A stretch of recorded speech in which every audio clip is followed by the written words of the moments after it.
ఏమైనా క్వశ్చన్స్ ఉంటే అడగండి, క్లియర్ చేద్దాం. ప్రోటీన్ మిక్స్ మనం ఏదైతే చెప్తాం, నువ్వులు, అవిసెలు, బాదాం, వాల్నట్టు. నువ్వులు 30 గ్రాములు, అవిసెలు 30 గ్రాములు, బాదాం 10 గ్రాములు, వాల్నట్ 10 గ్రామ్స్. ఇవి తీసుకోండి. ఒకసారి సివిపి చేసి న్యూట్రోఫిల్స్ ఏమన్నా స్పైక్ ఉన్నాయేమో, ఒకవేళ స్టెరాయిడ్లు కొట్టుంటే దానికి, ఒకవేళ న్యూట్రోఫిల్స్ స్పైక్ ఉంటే మటుకు గార్లిక్ వాడండి. ఒక 3 days డైలీ 6 గార్లిక్ థెరపీ చేసుకోండి. మిస్నాక్ 600 సప్లిమెంటేషన్ కూడా తీసుకోండి. ఆ చెస్ట్ హెవీనెస్ తగ్గుతుంది. డెల్టా ఇన్ఫెక్ట్ అయితే సింటమ్స్ మటుకు ఇనిషియల్ స్టేజ్లో రావట్లేదండి. తర్వాత సింటమ్స్ వచ్చి మనం ఐడెంటిఫై చేసినా కూడా అప్పటికే చేదాటుంది. ప్రొడక్షన్ అయితే ఉండట్లేదండి. డెల్టా నుంచి అయితే ప్రొడక్షన్ ఉండట్లేదు. 500 to 250 బ్రోమిలిన్ వాడచ్చండి, ఇబ్బంది ఏం లేదు. కాకపోతే మీరు 500 లాంగ్ టర్మ్ వాడుతున్నప్పుడు మోషన్ ఏమైనా ఇబ్బంది అవుతుందని చూసుకోండి. బీపీ మీకు పెరిగితే ఖచ్చితంగా మెడికేషన్కి వెళ్ళండి.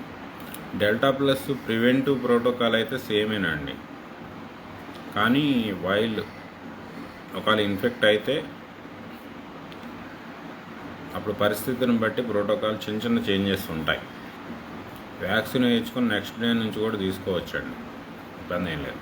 సిఆర్పి 63 ఉంది అంటే మీరు మటుకు ఖచ్చితంగా ముందు ఇమీడియట్గా టైఫాయిడ్ టెస్ట్ చేయించండి. అట్లాగే ఆర్టీపీసీఆర్ టెస్ట్ కూడా చేయించండి. టైఫాయిడ్ పాజిటివ్ ఉంటే మీకు ఆల్మోస్ట్ ఫీవరు అర్ధరాత్రి హెవీ ఫీవర్ రాకుండా నార్మల్ ఫీవర్ ఉంటే మటుకు టైఫాయిడ్ పాజిటివ్ అయితే పాజిటివ్ లెక్క. అట్లాగే ఆర్టీపీసీఆర్ కూడా చేయించండి. సిఆర్పి ఎక్కువ ఉంది కాబట్టి ఛాన్సెస్ ఎక్కువ ఉన్నాయండి కోవిడ్ పాజిటివ్ అవడానికి. కాబట్టి ప్రోటోకాల్ మటుకు ఇమీడియట్గా స్టార్ట్ చేయండి. Don't wait for the test reports. RTPCR కోసం వెయిట్ చేయకుండా మీరు ఇమీడియట్గా అయితే ప్రోటోకాల్ స్టార్ట్ చేసుకోండి. బీపీ ఉంటే వాడొచ్చండి, ఇబ్బంది ఏం లేదు. ఇంకా బీపీ కూడా కంట్రోల్లో వస్తుంది. రుమటాయిడ్లో ఆల్రెడీ ఆటో యాంటీబాడీస్ వచ్చే అవకాశాలు ఉంటాయండి. కాబట్టి వ్యాక్సిన్ మళ్ళీ ఇబ్బందికరంగానే ఉంటుంది. వేరే వాళ్ళు ఏం పర్లేదని చెప్పొచ్చు, కానీ డెల్టా ప్లస్ సింటమ్స్ తక్కువ ఉంటాయండి. సింటమ్స్ లేకుండానే డ్యామేజ్ ఎక్కువ చేస్తుంది అది. హైపోథైరాయిడ్ ఉన్నోళ్ళు కొరస్టైన్ వాడకండి.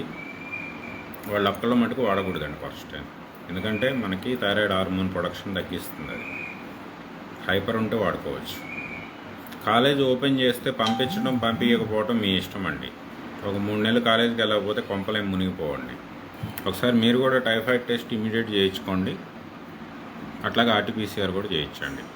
సెమిస్టర్ ఎగ్జామ్స్ ఉంటే ఖచ్చితంగా 4 రోజుల మటుకు ఎగ్జామ్స్ ఉన్న రోజులు ఆ బ్రామెక్సైన్ తీసుకొని వెళ్ళి ఎగ్జామ్స్ రాసిరమ్మని చెప్పండి.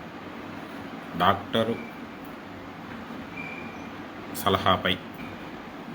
ఎస్టిమదు బాగా పనిచేస్తుందండి. వైరల్ క్లియరెన్స్కి ఎస్టిమదు పనిచేస్తుంది. కాకపోతే బీపీ పేషెంట్స్కి మటుకు కొంచెం బీపీ పెరుగుతుంది కాబట్టి ఎస్టిమదు బీపీ పేషెంట్స్ మటుకు చూసి వాడుకోవాలి. మిగతా వాళ్ళు వాడచ్చు. సాగేటి డైలీ తీసుకోవచ్చు. సాగేటి కొన్ని ఎథనిక్ గ్రూప్స్లో డైలీ 4 to 5 times కూడా తీసుకుంటారండి. కాకపోతే దాంట్లో చుజువోన్ అనేది సైడ్ ఎఫెక్ట్స్ ఉన్నాయి ఎక్కువ తీసుకుంటే అంటారు. కాబట్టి మనము లాంగ్ టర్మ్లో మెయింటైన్ చేసుకోవాలి కాబట్టి 2 daysకి ఒకసారి తీసుకోమని, ఆల్టర్నేటివ్ డేస్. ఒకరోజు హిబిస్కస్ తీసుకుంటే ఒకరోజు సాగేటి తీసుకోమని చెప్తున్నాం మనం. మౌల్ నొప్పి ఇలా వేరు ఎప్పటి నుంచో చెప్తున్నారండి, ఇంకా రాలేదు. వచ్చాక మాట్లాడదాం, అప్పుడే రాదు. సేఫ్టీ ఇష్యూస్ ఉన్నాయి. కిడ్స్ ప్రికాషన్ ప్రోటీన్ మిక్స్ వాడమని చెప్పామండి వాళ్ళకు కూడా. నువ్వులు, అవిసెలు, బాదం, వాల్నట్ ప్రోటీన్ మిక్స్ కిడ్స్ వాడండి. దాని మీద సపరేట్ వీడియో చేస్తుంది, ఒకసారి నా యూట్యూబ్లో కూడా ఉంటుంది, చెక్ చేసుకోండి. ఆల్రెడీ మీకు చంద్రశేఖర్ గారు షుగర్ 360కి వెళ్ళిపోయింది, ఇన్సులిన్ డోస్ అడ్జస్ట్ చేయమని చెప్పండి. మెట్ఫోమిన్ కూడా ఇంకా మ్యాక్సిమంకి వెళ్ళాల్సిందే కదా. షుగర్ కంట్రోల్ చేసుకోమనండి, లేకపోతే అది ఇబ్బంది అవుతుంది. అదే ప్రాబ్లం. డయాబెటిక్ ఉన్నప్పుడు, అన్కంట్రోల్డ్ ఉన్నప్పుడు ఎందుకు స్టెరాయిడ్లు అంత డోస్ ఇవ్వడం ఎందుకు? 125 కూడా చూసి ఆలోచించి ఇవ్వాలి. షుగర్ పేషెంట్లకి ఆలోచించి ఇవ్వాలి. నాకు ఇబ్బంది వచ్చినా నేను కూడా హాస్పిటల్కి వెళ్తానని చెప్పాను నేను చాలాసార్లు. అంతేగాని వాటికి ట్రీట్మెంట్ల గురించి మనం ఇంకా స్టడీ చేయలేదు. ఫ్యూచర్లో అవసరాన్ని బట్టి చూద్దాం. సార్ ఫావిపిరావిర్ అన్ని చోట్ల డిస్కంటిన్యూ చేశారు, ఇంకా ఎందుకు రాస్తున్నారో మీ డాక్టర్ గారి మెడికల్ షాప్ను అడగండి.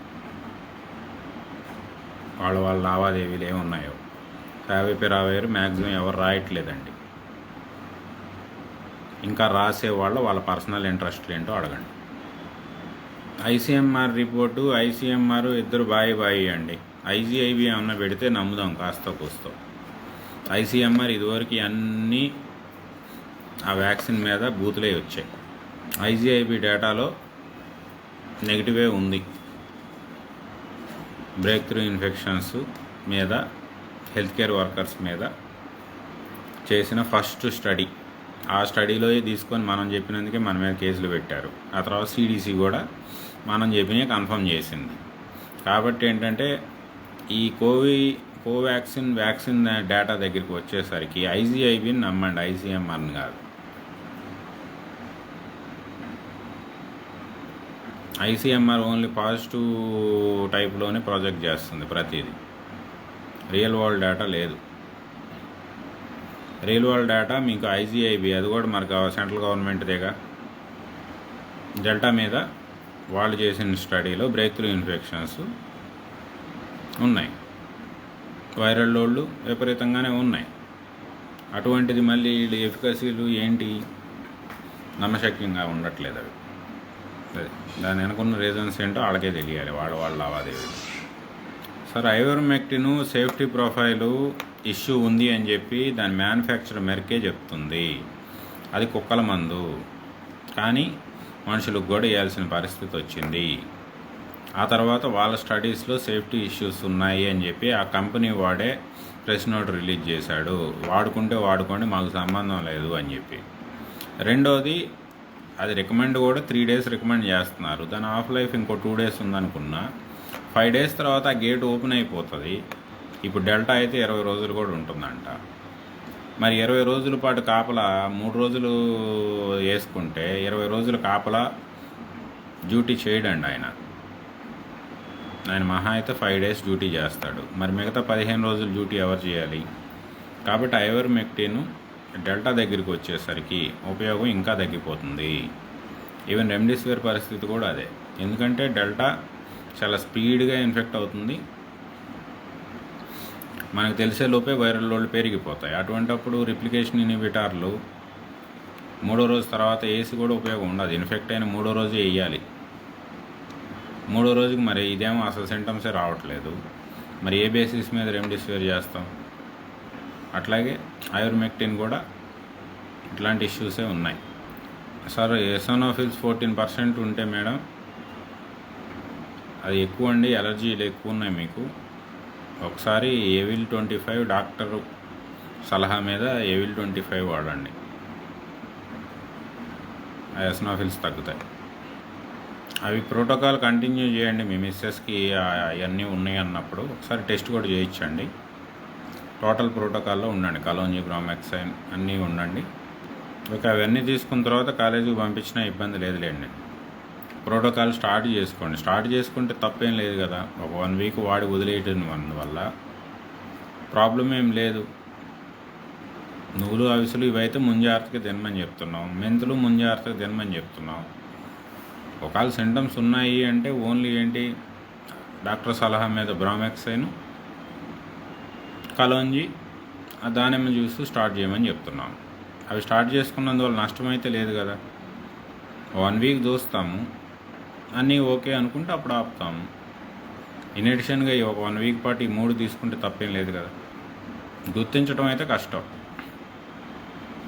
అది డెంగ్యూ ఫీవరా, టైఫాయిడా, లేకపోతే వైరలా ఏంటనేది గుర్తించడం అయితే ఇప్పుడున్న పరిస్థితుల్లో కష్టం. Lintels bind to digestive system అంటే ఇంకా అసలు మనం ఇంకా బ్రేక్ఫాస్ట్లు ఇవన్నీ చేయడం మానేయాలండి. సార్ షుగర్ కంట్రోల్ చేయడానికి అశ్వగంధ ఉపయోగపడదండి. Ashwagandha only anxiety, stress control చేయడానికి ఉపయోగపడుతుంది, కొంచెం ఇమ్యూనో బూస్టర్లా ఉపయోగపడుతుంది. గ్లైజిన్ నువ్వుల్లో ఎక్కువ ఉంటుందండి. ఆర్టీపీసీఆర్ సిటీ వాల్యూ 13 వచ్చింది అంటే మటుకు వచ్చిందా తగ్గిపోయిందా అండి? మీరు మటుకు స్ట్రిక్ట్ ప్రోటోకాల్లో ఉండండి. అది డెల్టా ప్లస్ తర్వాత కానీ స్ట్రిక్ట్ ప్రోటోకాల్లో ఉండండి. ఏమాత్రం ఛాన్స్ తీసుకోవద్దు ఆర్టీపీసీఆర్ సిటీ 13 అంటే. క్రియాటిన్ ఉన్నవాళ్ళు కూడా వాడొచ్చండి, ఇబ్బంది ఏం లేదు.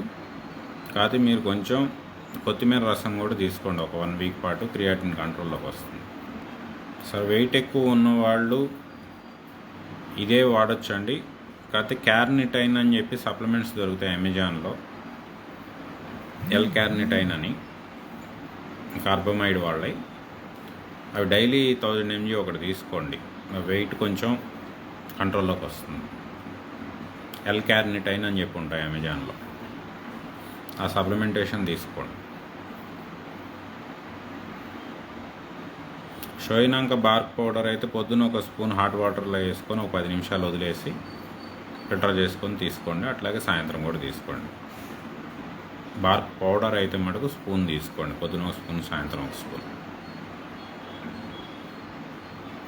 సిఆర్పి తగ్గాలంటే వైరల్ లోడ్ తగ్గాలండి.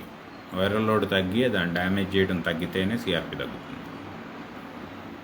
ఐరన్ డిఫిషియన్సీ నువ్వులు తీసుకోండి, ఆటోమేటిక్గా సెట్ అయిపోద్ది. నువ్వులు, మెంతులు ఐరన్ ఫుల్గానే ఉంటాయండి. ప్రివెంటివ్గా దానికి దీనికి రెంట్కి పనికి వస్తాయి. 10 persons విత్ స్టంట్స్ వాడొచ్చండి, ప్రోటోకాల్ ఇబ్బంది ఏం లేదు. కాకపోతే ఈ మెంతులు వాడేటప్పుడు ఒకసారి మీరు ఏమన్నా స్టాటిన్స్ కానీ, ఈ హ్యాపరిన్స్ కానీ, బ్లడ్ థిన్నర్స్ ఏమన్నా వాడుతున్నారేమో డోస్ ఒకసారి మీ డాక్టర్ సలహా మీద డోస్ అడ్జస్ట్ చేసుకోండి. ఇదివరకు డోస్ అవసరం రాదు. అవిసెలు తీసుకోండి, హెచ్డిఎల్ ఆటోమేటిక్గా మంచిగా ఇంప్రూవ్ అవుతుంది. సార్ ఫ్యాగోనియా టీ ఇవన్నీ నేను స్టడీ చేయలేదండి. సిటీ 12 and 16 అంటే ఎక్విప్మెంట్ శాంపిలింగ్ బట్టి వస్తుందండి అది, కానీ వైరల్ లోడ్ ఎక్కువే ఉంది. డెల్టాలో ఏడీ ఇంకా రాలేదండి. ఇప్పుడు వరకు ఉన్న వేరియంట్లు అయితే ఏడీ ఇంకా యాక్టివేట్ అయిన సూచనలు అయితే కనిపించట్లేదు. ఏమో ఇదివరకు ఒక వేరియంట్ వచ్చి వెళ్ళిపోయిందండి, ఫ్యూచర్లో రావచ్చేమో. ఎల్ క్యారంటైన్ ఎనీ వాడొచ్చండి, ఇబ్బంది ఏం లేదు. మీకు పొట్ట కింద ఎక్కువ ఉంది రిజర్వాయర్ అంటే మటుకు ఎల్ క్యారంటైన్ వాడండి, తగ్గుతుంది. డిగ్రీ పరీక్షలు ఉన్నాయి కాబట్టి మీరు బ్రోమెక్సైన్ డాక్టర్ సలహా మీద బ్రోమెక్సైన్ పొద్దున్న సాయంత్రం తీసుకోండి. అట్లాగే కొరస్టైను, బ్రామ్లిన్, ఒరాక్సిలిమ్ ఇండికమ్ ప్రోటోకాల్ మొత్తం మ్యాక్సిమం వాడండి. మెంతులు, అవిసెలు, నువ్వులు ఇవి వాడండి. వాడి ఎగ్జామ్స్ రాసుకొచ్చుకోండి, ఇబ్బంది ఏమి ఉండదు. తులసి యురోజినాలు దీంట్లో పెద్ద హెల్ప్ చేయట్లేదండి. కాబట్టి తులసి యురోజినాలు ఎక్కువ ఉన్నాయి, కొంచెం దీంట్లో మటుకు దూరంగా పెడుతున్నాం. సార్ మీకు టీఎస్హెచ్ అట్లా ఉంటే మీరు కొరస్టైన్ తప్ప మిగతా ప్రోటోకాల్ మీరు వాడుకోవచ్చు అండి, ఇబ్బంది లేదు.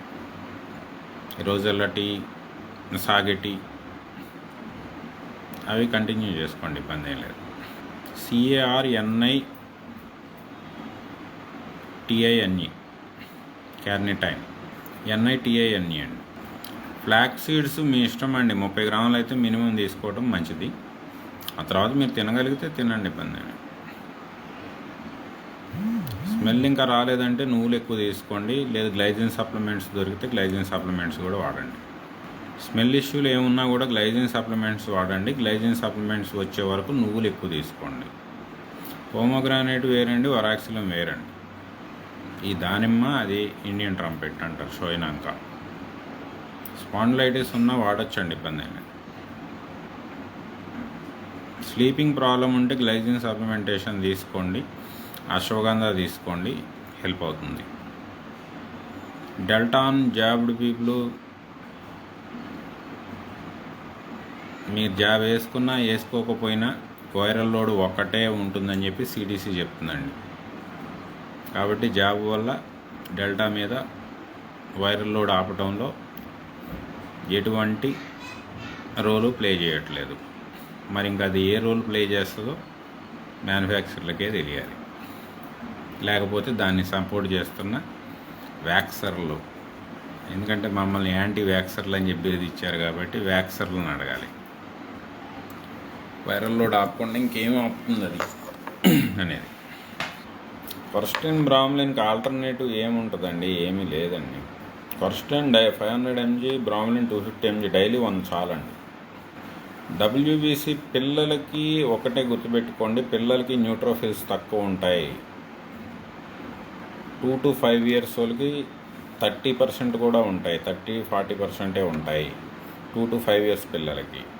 కాబట్టి అది అబ్నార్మల్ అని చెప్పి అనుకోమాకండి, అది వాళ్ళకి భగవంతుడు ఇచ్చిన పెద్ద వరం అది. 2 to 5 ఇయర్స్ వాళ్ళకి స్పెసిఫిక్గా. ఇంకా 5 ఇయర్స్ నుంచి 18 ఇయర్స్ దాకా మెల్లగా అలాగ న్యూట్రోఫిల్స్ 70%కి పెరుగుతూ ఉంటాయి గ్రాఫ్. కాబట్టి ఏంటంటే పిల్లలకి న్యూట్రోఫిల్స్ తక్కువ ఉంటే ఆటోమేటిక్గా డబ్ల్యూబీసీ కూడా తక్కువే చూపిస్తుంది, వరి అవ్వాల్సిన పనే లేదు. బ్రామెక్స్ అయినప్పుడు షుగర్ మెట్ఫోమిన్తో ఇంట్రాక్షన్స్ లెస్ దెన్ 1% ఉన్నాయండి. కాబట్టి ఫస్ట్ డే చెక్ చేసుకోండి, ఏ ఇష్యూస్ లేకపోతే కంటిన్యూ చేసుకోండి, ఇబ్బంది ఏం లేదు. చాలామంది వాడుతున్నారు, ఈవెన్ నేను కూడా వాడుతున్నాను. మెట్ఫోమిన్ వేసుకున్నా కూడా బ్రామెక్సిన్ ఎప్పుడన్నా తప్పని పరిస్థితుల్లో మెట్ఫోమిన్ వేసినా కూడా వాడుతున్నాం, ఇబ్బంది ఏం లేదు. నేను మొన్న హాస్పిటల్లో ఉన్నప్పుడు వేసాను, వాళ్ళు మెట్ఫోమిన్ కంపల్సరీ వేయాలనేవాళ్ళు, మా బ్రామెక్సిన్ మేము వేసుకున్నాం. సార్ రొమటాయిడ్ ఉంటే I don't prefer sir. Anti auto immuno disease ఉన్నోళ్ళు ఎవరిని కూడా వాళ్ళు ఏంటంటే మీరు ఇంకా సేఫ్టీ అని చెప్పి చెప్తారు, కానీ నాకు తెలిసి నేను చదువుకున్న సైన్స్ ప్రకారం అయితే మంచిది కాదండి. రెండోది, మీకు బెనిఫిట్ ఎక్కువ కనపడట్లేదు, అటువంటప్పుడు ఎందుకు రిస్క్కి వెళ్ళి మొగ్గు చూపాలి? బెనిఫిట్ ఎక్కువ ఉందనుకోండి, సర్లే రిస్క్ కొంచెం ఉన్నా సరే ట్రై చేద్దాం అనుకోవచ్చు. ఇప్పుడు డెల్టా మీద బెనిఫిట్ కూడా కనపడట్లేదు, అటువంటప్పుడు ఎందుకు మనం కోరి రిస్క్ కొని తెచ్చుకోవాలి ఆటోఇమ్యూన్ డిసీజెస్ ఉండి? కాబట్టి దీంట్లో ఆన్సర్ మీరే అర్థం చేసుకోండి. ఒకసారి టైఫాయిడ్ టెస్ట్ చేయించుకోండి, టైఫాయిడ్ పాజిటివ్ ఉంటే అప్పుడు ఆర్టీపీసీఆర్ ఆలోచించవచ్చు. మీకు తల మంట, బాడీ మంట అంటే అది అర్థం కాలేదండి ఏంటి అనేది, ఒకసారి మీరు సిబిపి చేయించండి. సిబిపిలో ఏమైనా అబ్నార్మాలిటీస్ ఉంటే దాన్ని బట్టి చేయొచ్చు. అటువంటిది ఏమైనా ఉంటే ఒకసారి మెసెంజర్లో పంపించండి, చూద్దాం. కోకోనట్ వాటర్ ఇంకా తప్పని పరిస్థితుల్లో హీట్ కంట్రోల్ చేసుకోవడానికి తప్పని పరిస్థితుల్లోనే తీసుకోవాలండి. మిల్క్ ప్రొడక్ట్స్ అయినా, కోకోనట్ వాటర్ అయినా, ఇవన్నీ కూడా మరి తప్పదనుకుంటే. పరాక్సిలం ఇండికం డైలీ ఒకటి సరిపోతుంది. ఆస్తమా పేషెంట్స్ వాడుకోవచ్చు అండి, ఇబ్బంది ఏం లేదు. నేను metformin rarest of the rare కేసులోనే వాడతానండి. 500 mg ఎస్ఆర్. బాగా స్ట్రెస్ ఎక్కువైపోయి ఆ రోజు ఏమన్నా పెరిగితే ఇంకా అటువంటి పరిస్థితుల్లో వాడతాను, నెలకి 1-2 సార్లు తప్ప. మ్యాక్సిమం అది లేకుండానే కంట్రోల్ చేసుకుంటాను. మీరు స్పుట్నిక్ వ్యాక్సిన్ వేయించుకుంటే అది ఆల్రెడీ ఏం చేసుకున్నారు కాబట్టి ఇంక దాని గురించి ఆలోచించడం ఎందుకండి. కాకపోతే ఎవ్రీ 3 డేస్కి ఒక 15 డేస్ పాటు మటుకు ప్లేట్లెట్లు మానిటర్ చేసుకోండి. కాదు ప్లేట్లెట్లు ర్యాపిడ్గా తగ్గుతూ ఉంటే మటుకు ఇమీడియట్గా వాళ్ళ కాల్ సెంటర్కి కాల్ చేయండి. ఆ ప్లేట్లెట్లు డౌన్ అయిపోతే మీకు బ్లడ్ క్లాట్లు అయ్యే అవకాశాలు ఎక్కువగా ఉంటాయి. అందుకని ఎవ్రీ 3 డేస్ ఒకసారి ప్లేట్లెట్లు చెక్ చేయించుకోండి. ఉన్న ప్లేట్లెట్ల కంటే విపరీతంగా ఏమైనా తగ్గిపోతూ ఉంటే మటుకు ఇమీడియట్గా వాళ్ళ కాల్ సెంటర్కి కాల్ చేయండి. వ్యాక్సిన్లు ఏవైనా, ఎడ్నో వైరస్ వ్యాక్సిన్లు ఏవైనా, కోవిషీల్డ్ అయినా, స్పుత్నిక్ అయినా. హైపర్ థైరాయిడ్ ఉంటే కొరస్టైన్ వాడుకోండి. మీరు హైపర్ థైరాయిడిజం ఉంటే కొరస్టైన్ వాడితే మీకు కంట్రోల్ అవుతుంది. మెంతులు ఎక్స్ట్రాక్టే ప్రిఫర్డ్ అండి, మెంతుల కంటే కూడా, ఎందుకంటే డోస్ ఎక్కువ వస్తుంది కదా. కమింగ్ మంత్స్లో కాదండి, కమింగ్ ఇయర్స్లో కూడా సూపర్ వ్యాక్సిన్ ట్రయల్స్ ఏం లేవు. రెండోది, మీకు థెరపాటిక్ డ్రగ్స్ కూడా రీసెర్చ్ ఆల్మోస్ట్ లాస్ట్ సెప్టెంబర్ నుంచి డ్రగ్స్ మీద కూడా రీసెర్చ్ ఆగిపోయిందండి. ఈ వ్యాక్సిన్లు వస్తాయి అని చెప్పి ఆ డ్రగ్స్ రీసెర్చ్ మీద ఇన్వెస్ట్మెంట్ కూడా ఆపేశారు చాలా కంపెనీలు. దానివల్ల నాకు బాగా వ్యాక్సిన్ మీద కోపం, ఎందుకంటే అవి పనిచేస్తాయో లేదో తెలియకుండా హాంకాంగ్ రీఇన్ఫెక్షన్ కేసులు చూసిన తర్వాత కూడా మొత్తం కంపెనీల ఇన్వెస్ట్మెంట్లు మొత్తం వాటి మీద డైవర్ట్ చేశారు తప్ప అవి వస్తాయని చెప్పి వీటి మీద ఇన్వెస్ట్మెంట్లు ఆగిపోయాయి. వీటి మీద రీసెర్చ్ అండ్ డెవలప్మెంట్లు ఆగిపోయాయి. అది మనకి ఎక్కువ డ్యామేజ్ చేసింది. దాని గురించి నాకు మరీ కోపం ఎక్కువ వ్యాక్సిన్ మీద, ఎందుకంటే ఈ పని ఆపేశారు. ఎందుకంటే ఇప్పుడు ఒక వ్యాక్సిన్ పని చేస్తుంది, ఆగస్టులో వచ్చేస్తుంది, సెప్టెంబర్లో వచ్చేస్తుంది.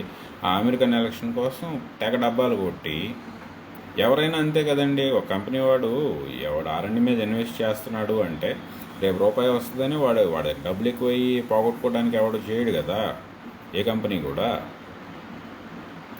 ఎప్పుడైతే వీళ్ళు నెక్స్ట్ మంత్ వచ్చేస్తుంది సూపర్గా పని చేస్తాట ఇట్లా అనేసరికి వాళ్ళు వాటి మీద ఇన్వెస్ట్ చేయడం మానేశారు. దానివల్ల మానవాళికి బోల్డ్ అంత లాస్ జరిగింది. అందుకే ఇప్పటికీ మీకు ఆ మోల్నుపిరావర్ అప్పుడెప్పుడో స్టార్ట్ చేశారు. ఆ 2DGలు ఇవన్నీ ఏమైపోయాయి, చాలామంది బ్యాకౌట్ అయిపోయారు. కొత్త డ్రగ్స్ ఏమైనా ట్రై చేద్దామన్నా కూడా బ్యాకౌట్ అయిపోయారు. ఇప్పుడు మందు రాలేదు, ఈ వచ్చిన వ్యాక్సిన్ పనిచేయట్లేదు. ఏం చేయాలి? మెంతుల్ ఎక్స్ట్రాక్ట్ 250 mg సరిపోతుందండి. జెండు వీళ్ళ వాటిలో మంచి బ్రాండ్లు ఉన్నాయి. జెండు 250 mg ఉంటాయనుకుంటా. ఎవరైనా వాడచ్చండి, ప్రోటోకాల్ ఇబ్బంది ఏం లేదు. DRDO 2DG DRDOది కాదండి, డాక్టర్ రెడ్డీస్ది. అది యాంగ్జైటీలు పెరుగుతాయి, క్యూటీ ప్రొలాంగ్ అవుతుందని చెప్పి ఆ స్టడీస్ ఇంకా కంప్లీట్ అవ్వలేదు, సేఫ్టీ ఇంకా ప్రూవ్ అవ్వలేదు, అందుకే ఇంకా బయటికి రాలేదు. ఎందుకంటే మళ్ళీ ఎన్ని రోజులు తగులుకుంటుందో తెలియదు. ఎందుకంటే పాత యాంటీబాడీలు పనిచేయట్లేదు. ఫ్లాక్స్ సీడ్ రోస్ట్ చేసుకోవచ్చండి, ఇబ్బంది లేదు.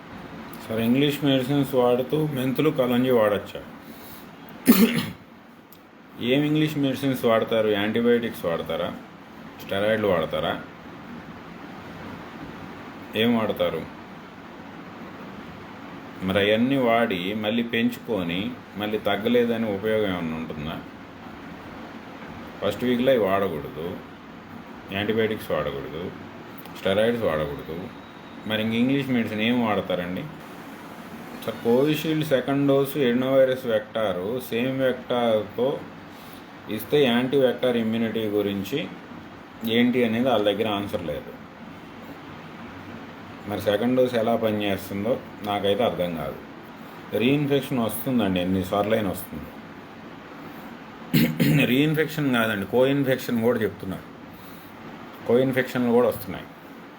కోఇన్ఫెక్షన్ అంటే ఏం లేదండి, ఇప్పుడు మీరు సింపుల్గా మీకు ఒక టైప్ ఆఫ్ వేరియంట్ మీకు అటాక్ అయింది, మీరు RT-PCR టెస్ట్ చేయించుకుందామనో బ్లడ్ టెస్ట్ చేయించుకుందామనో ల్యాబ్కి వెళ్ళారు. అక్కడ లైన్లో ఇంకొక వేరియంట్ పేషెంట్ ఉన్నాడు. ఆయన గాలి మీరు, మీ గాలి ఆయన పీల్చుకున్నారు. ఆయన వేరియంట్ మీకు, మీ వేరియంట్ వాళ్ళకే వస్తుంది. దాన్నే కోఇన్ఫెక్షన్ అంటారు. ఒకే బాడీలో రకరకాల వేరియంట్లు ఉంటాయి. ఒక వేరియంట్కి ఏమన్నా ఏదైనా వచ్చి మన బాడీ క్లియర్ చేసినా రెండో వేరియంట్ మటుకు పెరుగుతూ ఉంటుంది. ఇమ్యూనో ఎక్కువ కన్ఫ్యూజ్ అవుతుంది కోఇన్ఫెక్షన్ జరిగినప్పుడు. అందుకే మేము హాస్పిటల్స్కి కూడా ఇనిషియల్ స్టేజ్లో చెప్పాం, బాబు ఈ కోఇన్ఫెక్షన్లు వస్తున్నాయి, ఒక ఫ్యామిలీకి సంబంధించిన పేషెంట్లని ఒకచోట పెట్టి ట్రీట్ చేయండి, ఇబ్బంది లేదు. కానీ సపరేట్ పేషెంట్లని, ఎక్కడెక్కడి నుంచో వచ్చిన పేషెంట్లు అందరినీ కలిపి కామన్ వార్డులో పెట్టి ట్రీట్మెంట్లు చేయకండి. అది కోఇన్ఫెక్షన్కి దారితీస్తుంది అని చెప్పి లాస్ట్ సెప్టెంబరు అక్టోబర్ నుంచే చెప్తూ ఉన్నాం, కోఇన్ఫెక్షన్ ఛాన్సెస్ ఉన్నాయి. ఒకే బాడీలో రకరకాల వేరియంట్లు కలిసిపోయి కొత్త మ్యూటేషన్లు దారితీస్తాయి. కాబట్టి కామన్ వార్డులో రకరకాల ఏరియాల నుంచి వచ్చిన పేషెంట్లని కలపమాకండి. వీళ్ళ గాలి వాళ్ళు, వాళ్ళ గాలి వీళ్ళు పీలవకూడదు అనేది చెప్పాం. కాకపోతే అసలు బెడ్కే మన దగ్గర దిక్కు లేదు. అట్లాంటిది సపరేట్ రూమ్లో బెడ్ అనేది ఇండియాలో ఊహించలేము. ప్రాక్టికల్ వైబిలిటీ లేదంటారు, ఇన్ఫ్రాస్ట్రక్చర్కి ప్రాక్టికల్ వైబిలిటీ లేదంటారు. కాబట్టి ఏంటంటే భరించడమే, రెండు తగ్గిందాక వెయిట్ చేయడమే. అది ఇది రెండు తగ్గిందాక వెయిట్ చేయడమే తగిలించుకుంటే. లేదు రెండు కలిసి మిక్స్ అయిపోయి హైబ్రిడ్ మ్యూటేషన్ వచ్చిందనుకోండి, దానికి కూడా కొత్త యాంటీబాడీలు వచ్చిందాక అక్కడే హాస్పిటల్లో పడుకొని ఉండడమే. దాన్ని కో ఇన్ఫెక్షన్ అంటారు. నాకు తెలిసి ఎస్పి బాలు గారికి అదే జరిగి ఉంటుంది అనేది మా అసెస్మెంట్. ఆయనకున్నది తగ్గిపోయి ఉంటుంది, మళ్ళీ పక్క బెడ్ల నుంచో లేకపోతే ఈ డాక్టర్లు అటు ఇటు తిరుగుతా ఆ పీపీ కిట్ల మీద ఆ పేషెంట్ వేరియంట్ అంటించుకొని తీసుకొచ్చి మళ్ళీ ఇక్కడ అంటిస్తారు. అది వీటిని కో ఇన్ఫెక్షన్స్ అంటారు. అక్కడెక్కడ సౌత్ ఆఫ్రికాలో ఒకే పేషెంట్లో 38 వేరియంట్స్ ఉన్నాయంట. ఒకే బాడీలో 38 వేరియంట్స్ ఉన్నాయి. కాబట్టి కో ఇన్ఫెక్షన్ కూడా డేంజరే. స్పెసిఫిక్గా ఈ కో ఇన్ఫెక్షన్లు ఎక్కడ వస్తాయంటే హైదరాబాద్లో ఎక్కువ వస్తాయి. ఎందుకంటే హైదరాబాద్కి అటు మహారాష్ట్ర నుంచి అంబులెన్స్లు వస్తాయి, ఇటు ఆంధ్ర నుంచి అంబులెన్స్లు వస్తాయి, అటు కర్ణాటక రాయచూరు నుంచి అంబులెన్స్లు వస్తాయి, ఇటు తెలంగాణ నుంచి అంబులెన్స్లు వస్తాయి, ఆంధ్ర నుంచి అంబులెన్స్లు వస్తాయి. అన్నీ సర్వసభ్య సమావేశాలు పెడతాయి అన్నమాట హైదరాబాద్ హాస్పిటల్లో.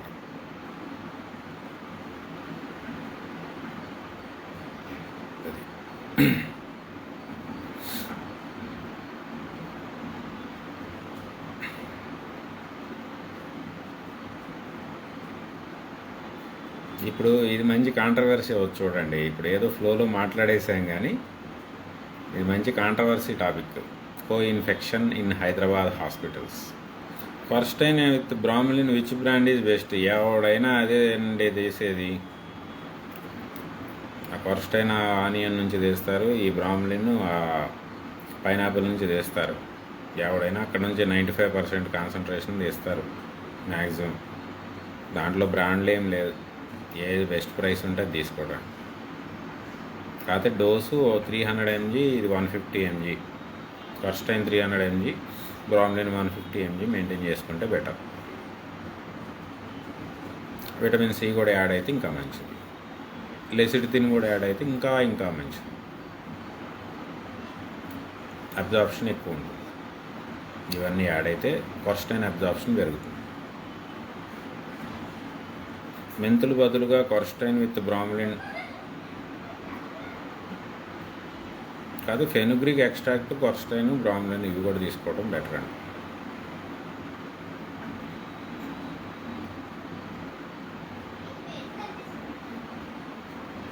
మిస్నాక్ 600. ఈ స్మోకర్స్ ఇటువంటి వాళ్ళు కొంచెం క్లీన్ చేసుకోవడానికి ఏదో 2-3 రోజులు తీసుకోండి అంతే తప్ప రెగ్యులర్గా వద్దు. బిఫోర్ ఇన్ఫెక్షన్ అవసరం లేదు. స్మోకర్స్ మటు క్లీన్ చేయడానికి ఒక 2-3 డేస్ తీసుకోండి, ఇబ్బంది. కివీ ఫ్రూట్స్ చాలా కాస్ట్లీ అండి. ఎందుకు? శుభ్రంగా మెంతులు తింటే చాలుగా లిపిడ్ ప్రొఫైల్ సూపర్గా ఇంప్రూవ్ అవుతుంది. అట్లాగే నువ్వులు తినండి, డీప్ వెయిన్ థ్రాంబోసిస్లు కంట్రోల్ అవుతాయి. సో గోవిందరెడ్డి గారు ఓన్లీ ఏడీ సస్పెక్ట్ చేస్తున్నారండి. ఏడీ ఇంకా అయితే యాక్టివేట్ అవ్వలేదు. ఒకవేళ ఫ్యూచర్లో యాక్టివేట్ అయితే యాంటీబాడీస్ వచ్చిన దాచిపెట్టాల్సిన అవసరం రావచ్చు. అటువంటి అప్పుడు ఏంటంటే యాంటీబాడీ ప్రొడక్షన్ తగ్గియాల్సిన పరిస్థితులు ఉంటాయి, వచ్చిన యాంటీబాడీలు క్లీన్ చేసుకోవాల్సిన పరిస్థితులు ఉంటాయి. అటువంటి వాటికి సంబంధించి ఆల్రెడీ మేము ముందే, ఎందుకంటే సెప్టెంబర్లో ఒకసారి అట్లాంటి వేరియంట్ వచ్చి ట్రాన్స్మిటబుల్ అడ్వాంటేజ్ లేకపోవడం వల్ల అది ఆగిపోయింది.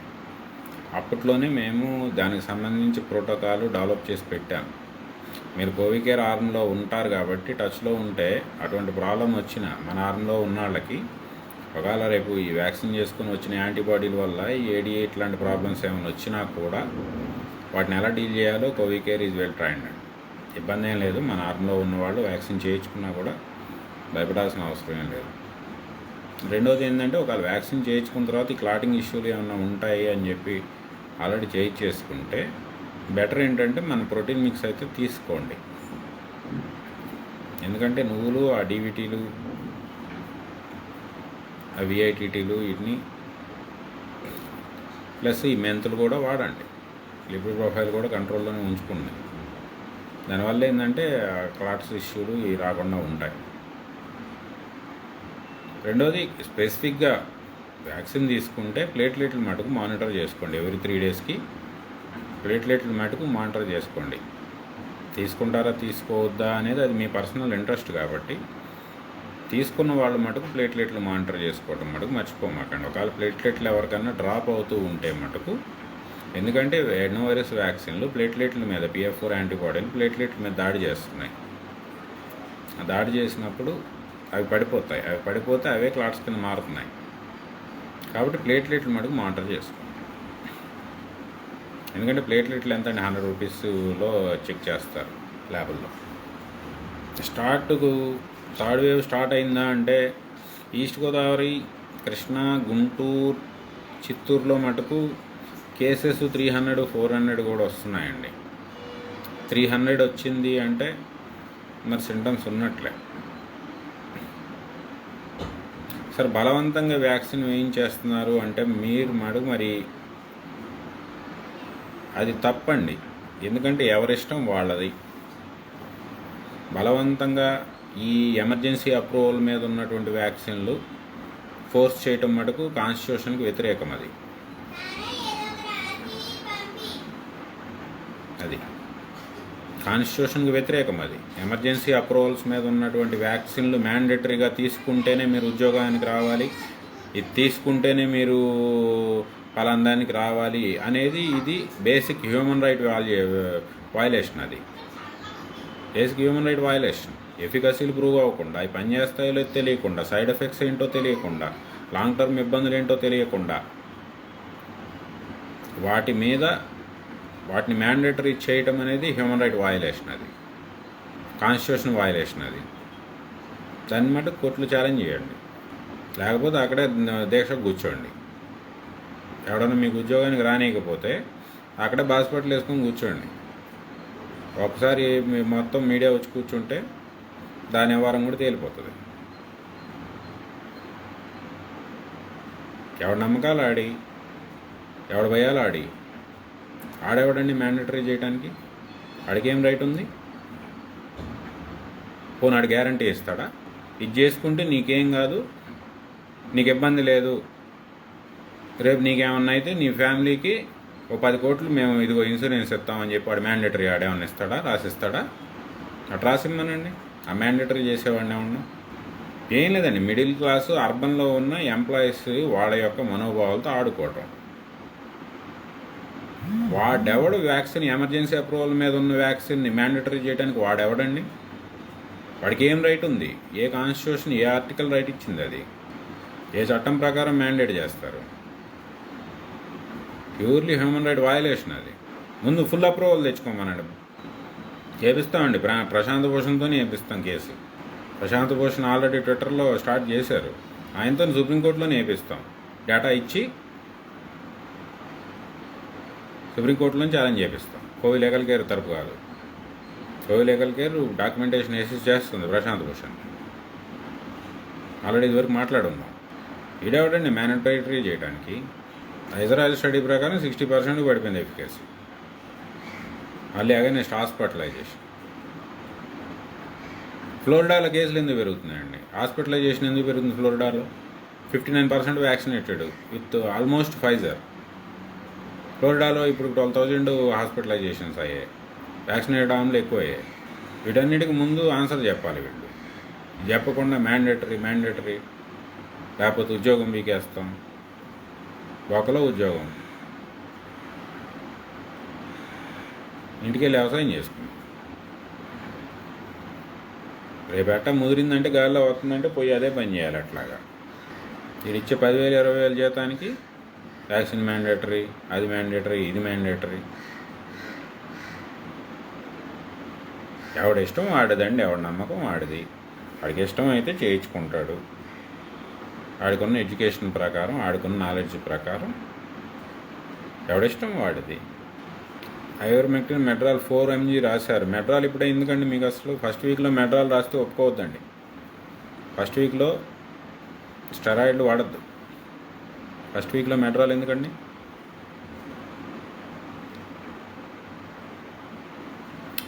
మెంతులు డైరెక్ట్గానే మింగాలండి, నవ్వాల్సిన పనిలేదు. సార్, ఫోర్స్డ్ వ్యాక్సినేషన్ కానీ చేసే పరిస్థితి వస్తే నేను ఇంకా చాలా నిజాలు బయటపెట్టాల్సి వస్తుంది. కన్విన్స్డ్ వ్యాక్సినేషన్ చేయించుకోమనండి. కన్విన్స్ చేసి వ్యాక్సినేషన్ చేసుకోమనండి. ఫోర్స్డ్ వ్యాక్సినేషన్ కానీ చేసే పరిస్థితి వస్తే నేను ఇంకా ఏదైతే అదైందని చెప్పి బోల్డ్ అని నిజాలు బయట పెట్టాల్సి వస్తుంది. ఇంకా చచ్చూరుకుంటారు యాక్షన్ కంపెనీలు. రెండోది, ఈ హాస్పిటల్లో మనం అయితే ఈ ఫీజుల గురించి రిపీటెడ్గా మనం స్ట్రెస్ చేస్తున్నాం. ఎక్కడి నుంచి రెస్పాన్స్ లేదండి. హాస్పిటల్ నుంచి రెస్పాన్స్ లేదు ఫీజుల మీద మటుకు. ఇంకా ఎంత పెంచుదాము అనే డిస్కషన్లే చేసుకుంటున్నారంట. కానీ ఈ లిబరలైజేషన్ అయితే మటుకు ఎవరికి యాక్సెప్టెన్స్ ఉన్నట్టుగా కనిపించట్లేదు. సరే, మరి మీరు అట్లా ఫీజుల విషయంలో మీరు తగ్గినప్పుడు, సరే మరి ఫెసిలిటీస్ గురించి కూడా మాట్లాడుకుందాం. దీని గురించి ఒక 5 minutes గ్యాప్ ఇచ్చి వీడియో చేస్తానండి. ఈ ఫీజులకి ఈ యొక్క దీని గురించి ఒక 5 minutes ఆగి వీడియో చేద్దాం. ఎందుకంటే దగ్గరలోనికి వచ్చింది. దాని మీద మటుకు మనం మాట్లాడాం, ముఖర్జీ గారు మాట్లాడారు, ఇంకా రకరకాల వాళ్ళు మాట్లాడినప్పటికి కూడా దళసరి చర్మం, స్పందన కరువు. కాబట్టి ఏంటంటే మంచి షాకే ఇద్దాం వీళ్ళకి.